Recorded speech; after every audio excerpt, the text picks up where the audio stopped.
할렐루야. 성도 여러분, 오늘도 주 안에서 평안하시기 바랍니다. 이번 한 주도 삶의 현장에서 매우 수고 많으셨습니다. 벌써 금요일이죠. 오늘도 여러분들과 나눌 마가복음 3장을 중심으로 하나님의 음성에 귀를 기울이도록 하겠습니다. 마가복음 많이 지난 분량은 아니지만 3장 초반까지의 내용을 보면 얼마나 이스라엘의 종교가 화석화되어 있고 딱딱하게 굳어 있어서 마비되어 있는지를 여실히 보았습니다. 오늘 본문 안에 포함된 내용은 아니지만 우리 잠깐 앞부분 1절을 좀 보시기 바랍니다. 3장 1절. 예수께서 다시 회당에 들어가시니 한쪽 손 마른 사람이 거기 있는지라. 손이 말랐다. 어제도 마비에 대해서 말씀을 좀 나누었었죠. 중풍병이라는 의미는 마비된 자. 계속 이렇게 마비된 영혼들이 줄지어서 등장을 하는 중요한 이유가 있어요. 이것은 결국 오늘의 모습도 회당 안에서의 모습입니다. 그런데 거기에 손 마른 자가 있어요. 한쪽 손이 마비되었어요. 특별히 이 모습은 유대교 또 이스라엘 종교가 얼마나 마비되었는가를 암시하는 하나의 그림 언어죠. 그러면서 그 마비된 상태를 여실히 다음 절에서 드러내는데 2절을 한번 볼까요? 사람들이 예수를 고발하려 하여 안식일에 그 사람을 고치시는가 주시하고 있거늘. 얼마나 무서운 현장입니까? 이 바리새인들의 눈에는 병든 자의 그 아픔과 고통이 들어오질 않고 안식일 날에 그 사람을 저 예수라는 사람이 고치는가 안 고치는가에 대한 율법 조항에 매달려 있는 무서운 모습을 여기서 그대로 드러내고 있습니다. 그러면서 예수께서 손 마른 사람에게 이르시되 한가운데 일어서라 하시고 그들에게 이르시되 안식일에 선을 행하는 것과 악을 행하는 것, 생명을 구하는 것과 죽이는 것 어느 것이 옳으냐 하시니 그들이 잠잠했다라고 되어 있죠. 예수님이 물었던 질문은 뭐죠? 어느 것이 옳으냐. 이 옳으냐라는 말은 틀리고 맞다의 결과를 알아보자고 함이 아니에요. 이 옳으냐라는 말은 무엇이 본성이냐 그 뜻이에요. 무엇이 사람됨의 본성이냐 그 뜻이에요. 무엇이 하나님께서 창조된 인간의 본연의 모습인가 그 뜻이에요. 에베소에 보면 바울이 이런 이야기를 해요. 에베소서뿐만 아니라 십계명에도 보면 5계명이 뭐죠? 네 부모를 공경하라. 네 부모를 공경하라 하면서 이것이 뭐라고 되어 있죠? 옳으니라. 옳으니라. 그 옳다라는 말은 맞다라는 뜻이 아니에요. 이것이 본성이다 그 말이에요. 본성이다. 예수님께서 여기서 질문하신 것도 이것이 본성이다 그 말이에요. 그런 의미입니다. 이렇게 이들의 마음의 완악함을 탄식하시고 나서 오늘 이 회당 안에 손 마른 자의 손을 내밀게 하시고 회복시켜 주시죠. 그리고 이제 오늘 본문을 넘겨서 보면 또 산에 오르사. 산에 오르사. 여러분, 이 산에 올랐다는 말은 예수님의 그냥 일상의 생활 패턴을 얘기하는 것이 아니라 이제 이런 암시가 담겨져 있습니다. 이 오르사라는 말을 찾아보니까 아나바이네이라는 말을 썼는데 현재형으로 썼어요. 이게 2000년 전 그 사건에 국한된 한 장면이 아니라 그 뜻이에요. 산에 오르사, 오늘날에도 이 산에 오르는 행위는 계속돼야 된다는 얘기입니다. 왜일까요? 이 산에 오른다는 이 퍼포먼스는 어떤 의도를 성경 기자가 담아내고 싶은가 하면 새로운 전망. 이 이면에는 이런 고발이 함께 엉켜져 있는 겁니다. 유대교로는 안 된다. 죽은 이스라엘의 종교로는 어떤 생명도 살려낼 수가 없다.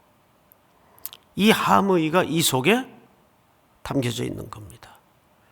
그 주님이 새로운 나라를 구현하고 새로운 공동체를 만들기 위해서 산에 오르십니다. 이것은 새로운 전망을 암시하고 있는 거예요. 그래서 이 산에 오르사라는 말이 현재형으로 쓰여집니다. 그리고 또 성경을 좀 볼까요? 산에 오르사, 자기가 원하는 자들을 부르시니 나왔다. 이렇게 되어 있습니다. 원하는 자들을 불렀다. 이 파라칼레이타이라는 말은 역시 현재 진행형이에요. 이 말은 매우 독특한 특징을 기록되지 않은 어떤 한 단어 속에서 찾아볼 수가 있어요. 기록되지 않았는데 어떻게 찾아볼 수가 있나요? 여기에 이런 표현을 쓰고 있습니다. 자기가 원하는 자들을 부르시니 나온지라 이에 12를 세우셨다.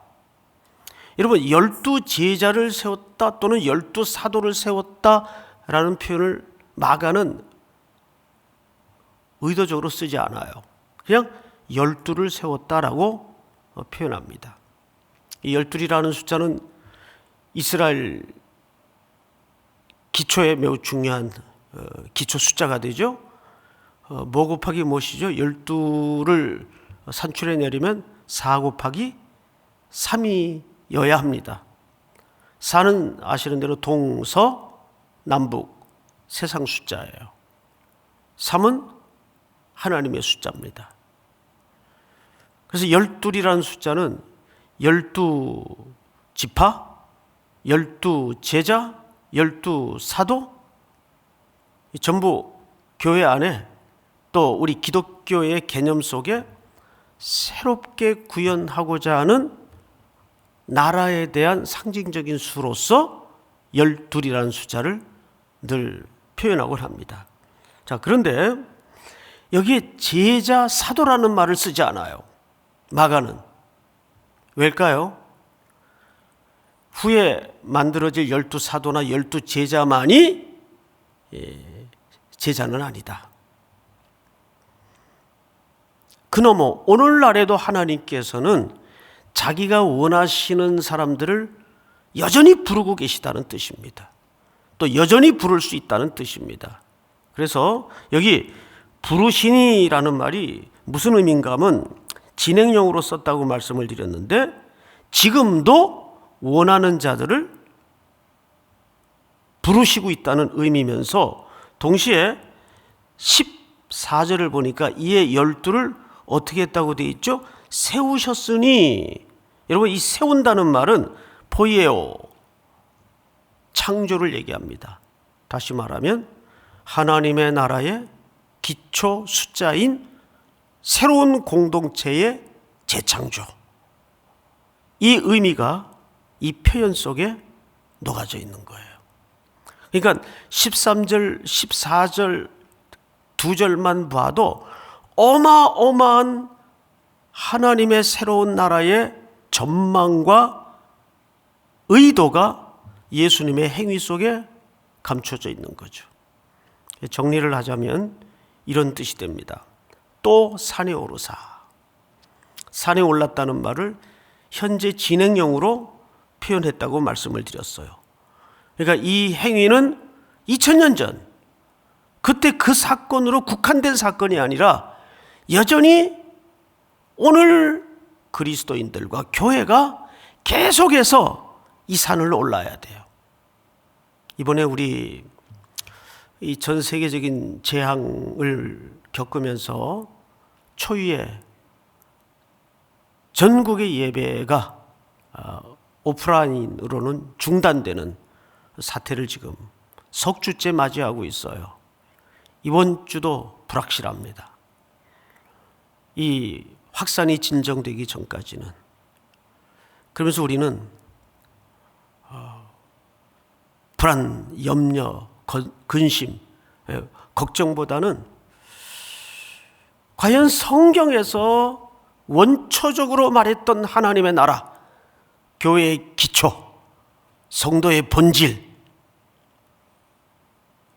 이 땅의 교회의 존재 이유에 대해서 근본적인 생각을 함께하게 됩니다.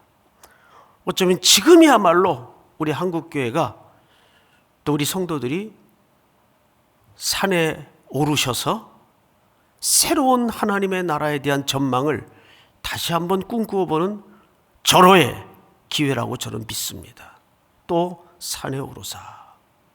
이건 오늘도 우리 교회 속에, 내 신앙의 등정 속에 계속 이어져야 될 행위라고 저는 믿습니다. 그러면서 자기가 원하는 자들을 부르시니, 하나님께서 원하는 자들을 부르시니 할 때 이 부르다라는 말이 여전히 진행형으로 쓰여지고 있다고요. 오늘도 이 새로운 시대를 위해서 하나님은 원하는 자들을 여전히 소명하고 계시고 부르고 계십니다.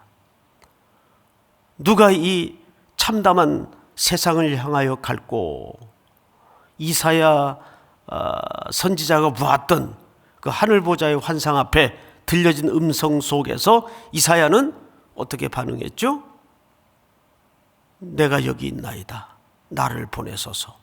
나를 보내소서. 오늘도 일상의 자리에서 여러분들이 하나님의 이 강력한 부름 앞에 나를 보내소서 흔쾌히 순종할 수 있는. 그러니까 오래전에 우리 교회에서 파송한 선교사님이 파송식에서 저녁예배 시간에 인사말을 했던 한마디가 기억이 나요. 대만에 가 있는 현혜욱 선교사님이신데 그분이 그런 답사를 했어요. 성도 여러분, 저는 대만 땅에 무언가를 하려, 또 무언가를 세우려, 무언가를 의도하려고 떠나지 않습니다. 다만 순종하려 갈 뿐입니다. 순종하려 갈 뿐입니다. 간단한 대답이 참 오래 기억에 남습니다. 오늘도 우리는 시도를 하는 것도, 의도를 가지는 것도, 계획을 갖는 것도 참 필요하겠지만 우선적인 마음의 태도는 주님, 오늘도 제가 순종하게 하옵소서. 그 일상의 자리에서 오늘도 순종하게 하옵소서. 이제 14절을 한번 다시 볼까요? 이에 12를 세우셨으니, 여기 세우다라는 말은 새로운 창조, 포이에오라는 표현을 썼어요. 15절을 한번 같이 읽겠습니다. 15절 시작. 귀신을 내쫓는 권능도 가지게 하려 하심이로라. 분명 앞서도 예수님께서는 자신이 이 땅에 오신 목적 중에 하나를 귀신의 하는 일을 멸하려 오셨다고 말씀을 하십니다. 분명한 사실은 이 세상은 팩트가 진실이 아니에요. 팩트 넘어 어둠의 세력과 악의 세력이 계속, 또 하나님의 영역과 악의 세력이 계속 충돌을 합니다. 그것이 그냥 우리 눈에 팩트로 나타날 뿐이지 그 이면에는 거대한 영적인 전쟁이 치열하게 격렬하게 벌어지고 있다는 사실을 알아야 돼요. 그것이 우리의 마음을 일렁이게 만들어서 경랑을 일으켜서 우리가 뜻밖에도 귀신이 하는 짓을 흉내내거나 따라할 수 있어요. 악한 영들이 하는 짓을 흉내내거나 따라할 수 있어요. 그래서 무엇보다도 부패한 것이 우리의 마음이라고 그랬어요. 예레미야 선지자는 만물보다 거짓되고 부패한 것이 우리의 심령이라고 했습니다. 그 이면에는 어둠의 권세를 잡은 이 세상의 군주인 사탄의 영향력 아래 세상은 얼마나 많이 노출되어 있는지, 지배되어 있는지 알 수가 없어요. 이 신천지라든지, 여러분 신천지 교회라고 하지 마십시오. 그건 무슨 교회입니까? 신천지가 그 종교 사이비 집단이지. 그 교주격에 해당하는 이만희가 하는 짓이 그게 귀신의 장난이고 사탄의 장난이지. 그 정상적인 사고방식으로 누가 거기에 매혹이 되겠습니까? 근데 사람들이 그렇게 많이 엎어져 있어요. 함몰돼 있어요. 이게 어둠의 세력이 잡고 있기 때문이에요. 어둠의 권세가 잡고 있기 때문이에요. 이것이 일부는 정치권과 커넥션이 되고 경제의 논리와 커넥션이 되어서 사람들의 마음을 혼미시키고 공고함을 줘요. 근데 이 신천지 집단을 이번 기회에 하나님께서 아주 제대로 드러내고 계십니다. 근데 아직 더 드러나야 돼요. 더 드러나야 돼요. 이런 큰 사회적인 어려움이 닥칠 때마다 이상하게 그 이면에 반드시 하나씩 뭐가 드러납니까? 사이비 집단이 드러나요. 세월호 때는 유병헌 구원파 교주가 드러나고, 그런데 바깥 사람들이 알 때는 전부 그게 교회인 줄 알고 똑같이 이해를 한다는데, 전선을 흐리게 한다는데 어려움이 있는 거예요. 그래서 우리가 어느 때보다도 맑게 건강한 말씀의 기초에서 깨어 있어 부르짖고 기도해야 될 때입니다. 오늘 우리는 여기서 한 두 가지 기도 제목을 가지고 결론을 짓고 말씀을 좀 마무리하도록 하겠습니다. 어쩌면 지금이야말로 우리 모두가 산에 올라야 되는 시간입니다. 새로운 전망을 꿈꿀 수 있는 하나님이 주신 기회라고 믿습니다. 두 번째는 12를 세우셨다라고 얘기해요. 12를 세우셨다. 이 부르심은 시대마다 적절하게 하나님께서 계속 부르고 계세요. 이 시대의 부름 앞에 우리 삼일교회는 매일 새로워져서 하나님의 부름 앞에 순종할 수 있는 그런 공동체가 되게 하옵소서. 오늘의 삶이 되게 하옵소서. 우리 이 두 가지 제목을 놓고 또 오늘 금요 온라인 집회를 위해서 또 한 주간을 마무리하면서 주 안에 평안한 종일이 될 수 있기를 주님의 이름으로 축복합니다. 우리 다 같이 한번 통성으로 함께 기도하도록 하겠습니다. 거룩하신 아버지 하나님 감사합니다. 오늘도 새날 새 아침을 주시어 주 앞에 머물게 하시고 하나님의 은혜의 보좌 앞으로 이끌어 주심을 진심으로 감사를 드립니다. 영광을 받으시옵소서.